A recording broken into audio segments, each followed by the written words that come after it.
It is at the darkest and most difficult moments that the armed forces of this country have always performed their greatest and most astonishing feats. As I speak, Sir Laurie Bristow, Her Majesty's ambassador, has finally boarded one of the very last flights from Kabul. All remaining soldiers, diplomats and civil servants have now left. It's the culmination of a mission unlike anything we've seen in our lifetimes. UK troops and officials have worked round the clock to a remorseless deadline in harrowing conditions. They have expended all the patience and care and thought they possess to help people in fear for their lives. They've seen at first hand barbaric terrorist attacks on the queues of people they were trying to comfort, as well as on our American friends. They didn't flinch. They kept calm. They got on with the job. It's thanks to their colossal exertions that this country has now processed, checked, vetted and airlifted more than 15,000 people to safety in less than 2 weeks. And let me remind you who they are, these people we now welcome, who we will now help to contribute in any way possible to the life and economy of the country. They're either UK nationals or people who have proved their loyalty to this country beyond doubt, interpreting, guiding, helping to keep our people safe for 2 decades in a series of Afghan operations that has seen 150,000 serving men and women do a tour of duty, and which has cost the lives of 457 troops and injured thousands more. And after all that suffering, all that sacrifice, let me speak directly to the families and loved ones of those British troops who gave their all. Your suffering and your hardship were not in vain.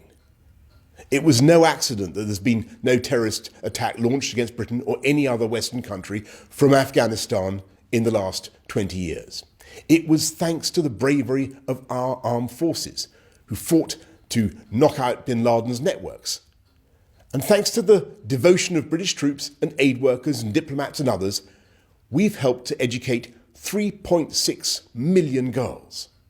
And whatever the future may hold for Afghanistan, they will have that gift for the rest of their lives, a gift they will pass on to their daughters as well as their sons.